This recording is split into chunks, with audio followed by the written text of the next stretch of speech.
सलाम उस पे जो सब कुछ लुटा के जिंदा है, सलाम उस पे जो मकतल में जाके जिंदा है, सलाम उस पे जो शहर कटा के जिंदा है।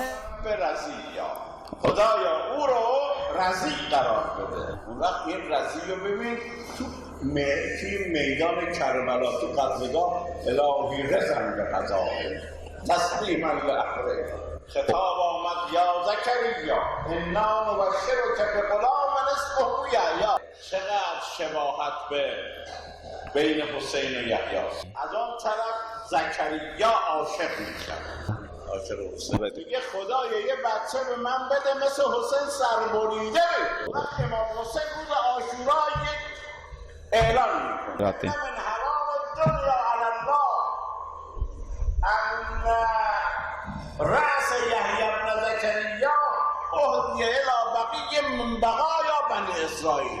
بدبختی دنیا این است که سر یحیی باید در تشت طلا گذاشته بشود و در مقابل باقی از نقاط بنی اسرائیل قرار بگیرد. حسین جان چرا در راه که داری میری چنین استشهاد میکنی؟ مگر حسین جان تو خبر داری چه میشود؟ بله میداند. کہاں جا رہے ہیں؟ و رضا داره استدلال میکنه. چقدر شباهت بین یحیی و امام حسین پیدا میشه. ما دو نفر در عالم داریم شیشه‌ها رو داریم.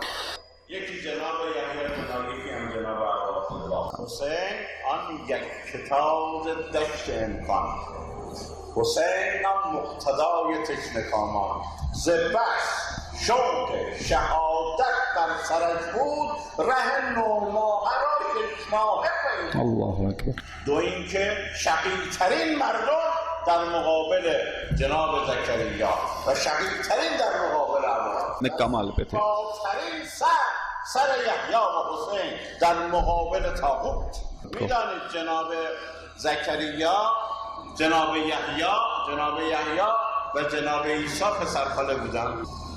در زمانی که بنی اسرائیل حاکم بودن اینها به پیغمبری نبود دادن. پادشاهی موجود بود به نام هیردویوس. خب البته در بعضی از تواریخ آمده که بخت و نصر، زنی از شوهر شراب میگیره به نام هیردویا، با این پادشاه ازدواج. این دختر از اون شوهر، این خانم از اون شوهر یه دختر زیبارو داره. روز تولد شاه جشن تولد میگیرن. تازه هم ازدواج کرده، این خانم آمده با دختره، همه جمعن جشن ولادت. اور بادشاہ کی این دختر رقص نمایان. بعد از رقصیدن دل پادشاه رو برد. یک دل نصده عاشق. مادر هم خیلی ممانعت نمی‌کرد. مسئله عشق پادشاه و این دختر پخش بود.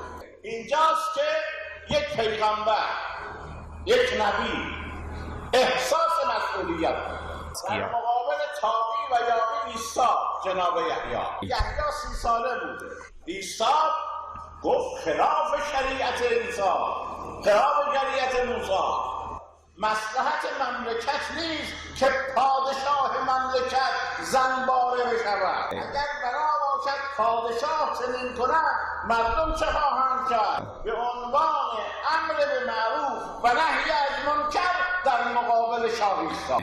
اما شاه دست بر نداد. خب اون وقت داود احکام مثل حالا نبوده دیگه. اون دختر رو هم خواست. مادر و دختر گفتن یک شرط داره، اول باید این جوان 30 ساله امر به معروف و نهی از منکر رو از سر راه برداری، بعد به مقصد برد. دستور داد سر جناب یحیی رو از سن جدا کردن و سر رو در تشت طلا گذاشتن و در مقابل این طاغیه قرار دادن. تا اینجا مسئله این شد که حضرت حجت کاف ها یا عین صاد را چنان معنا کرد بر سعد بن عبدالله که جناب ابا عبدالله زکریا را به دنبال خود کشید. جذبه حسینی زکریا رو هم حسینی کرد تا جایی که زکریا درخواست میکنه خدا چنین فرزندی بهش بده و به چنین مصیبتی مبتلا بشه. کافها یا عین صاد ذکر رحمت ربک زکریا اذ نادى ربه نداء خفیا رب کذا.